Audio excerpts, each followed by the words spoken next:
കായംകുളം നഗരസഭയിലെ ശുചിമുറി മാലിന്യ സംസ്കരണ പ്ലാന്റിലെ അഴിമതി ആരോപണം.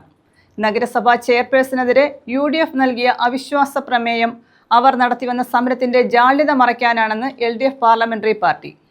മൊബൈൽ ശുചിമുറി മാലിന്യ പ്ലാന്റുമായി ബന്ധപ്പെട്ട് യാതൊരു തരത്തിലുമുള്ള അഴിമതിയും നടന്നിട്ടില്ല. വികസന സ്റ്റാൻഡിംഗ് കമ്മിറ്റിയും കൗൺസിൽ യോഗവും ഏകകണ്ഠമായി അംഗീകരിച്ചതിന് ശേഷമാണ് പദ്ധതി DPCക്ക് നൽകിയത്.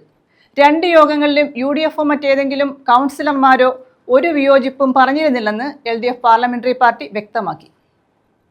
കായംകുളം നഗരസഭയിൽ ശുചിമുറി മാലിന്യ സംസ്കരണ പ്ലാന്റിൽ അഴിമതി ആരോപിച്ച് നഗരസഭാ ചെയർപേഴ്സണെതിരെ UDF നൽകിയ അവിശ്വാസം അവർ നടത്തിവന്ന സമരത്തിന്റെ ജാള്യത മറയ്ക്കാനാണെന്ന് LDF പാർലമെന്ററി പാർട്ടി കുറ്റപ്പെടുത്തി. നഗരസഭയിലെ ശുചിമുറി മാലിന്യ സംസ്കരണ പ്ലാന്റിൽ അഴിമതി ആരോപിച്ച് നഗരസഭാ അധ്യക്ഷയ്ക്കെതിരെ UDF കൊടുത്തിരിക്കുന്ന അവിശ്വാസ പ്രമേയം അവർ നടത്തി വന്നിട്ടുള്ള സമര ആഭാസത്തിന്റെ ജാള്യത മറയ്ക്കാൻ വേണ്ടിയാണ്. കേന്ദ്ര സംസ്ഥാന സർക്കാരുകളുടെയും ശുചിത്വ മിഷന്റെയും അംഗീകാരമുള്ളതും കേരളത്തിൽ ഒട്ടേറെ തദ്ദേശ സ്വയംഭരണ സ്ഥാപനങ്ങളിൽ നടപ്പാക്കി വരുന്നതുമായ പദ്ധതിയാണിത്. തിരുവനന്തപുരം ആസ്ഥാനമാക്കിയുള്ള ഭൗമ എൻവറോൺ ടെക് പ്രൈവറ്റ് ലിമിറ്റഡ് എന്ന കമ്പനിക്കാണ് ഇത് നൽകിയിട്ടുള്ളത്. കേരളത്തിൽ ഈ കമ്പനി മാത്രമാണ് മൊബൈൽ മാലിന്യ സംസ്കരണ പ്ലാന്റ് നടപ്പാക്കുന്നത്. ആലപ്പുഴ ഉൾപ്പെടെയുള്ള മറ്റ് നഗരസഭകളിലും ഇതേ കമ്പനിയുടെ വാഹനമാണ് വാങ്ങിയിട്ടുള്ളത്. കേന്ദ്ര സംസ്ഥാന സർക്കാരുകളുടെയും ശുചിത്വ മിഷന്റെയും അംഗീകാരമുള്ളതും കേരളത്തിൽ നിരവധി തദ്ദേശ സ്വയംഭരണ സ്ഥാപനങ്ങളിൽ ഈ ഭൗമ എൻവറോൺ ടെക് എന്ന് പറയുന്ന പ്രൈവറ്റ് ലിമിറ്റഡ് എന്ന സ്ഥാപനം ഈ വാഹനം കൊടുക്കുകയും അവിടെ പ്രവർത്തനം ആരംഭിക്കുകയും ചെയ്തു കഴിഞ്ഞിട്ടുണ്ട്. കായംകുളത്ത് വാങ്ങിയത് മറ്റ് നഗരസഭകളെക്കാളും 3 ലക്ഷം രൂപ കുറച്ചാണ്. വാഹനം വാങ്ങുന്നതുമായി ബന്ധപ്പെട്ട വികസന സ്റ്റാൻഡിംഗ് കമ്മിറ്റിയും കൗൺസിൽ യോഗവും തീരുമാനമെടുത്തത് ഏകകണ്ഠമായാണെന്നും ഇക്കാര്യത്തിൽ യാതൊരു അഴിമതിയും നടന്നിട്ടില്ലെന്നും LDF പാർലമെന്ററി പാർട്ടി വ്യക്തമാക്കി.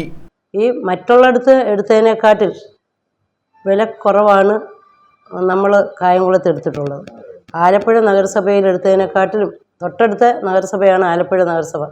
അവിടെ എടുത്തതിനെക്കാട്ടിലും വില കുറവിലാണ് കായംകുളം നഗരസഭ ഈ വാഹനം ഇവിടെ എടുത്തിട്ടുള്ളത്. യാതൊരു അഴിമതിയും നടന്നില്ല എന്നുള്ള കാര്യം ഞങ്ങൾ അസന്ദിഗ്ധമായിട്ട് പറയുകയാണ്. വികസനകാര്യ സ്റ്റാൻഡിംഗ് കമ്മിറ്റിയും അതുപോലെ തന്നെ കൗൺസിലും ഏകാണ്ഡമായിട്ടാണ് ഈ പദ്ധതി അംഗീകരിച്ചത്. ഈ കൗൺസിലോ വികസനകാര്യ സ്റ്റാൻഡിംഗ് കമ്മിറ്റിയിലോ ഒരംഗം പോലും അതിനെ എതിർപ്പ് പറഞ്ഞിട്ടില്ല. അതിനകത്ത് UDFും BJP LDFും എല്ലാവരും ഒന്നിച്ചാണ് ആ പദ്ധതി നടപ്പാക്കാൻ വേണ്ടിയുള്ള തീരുമാനമെടുത്തത്.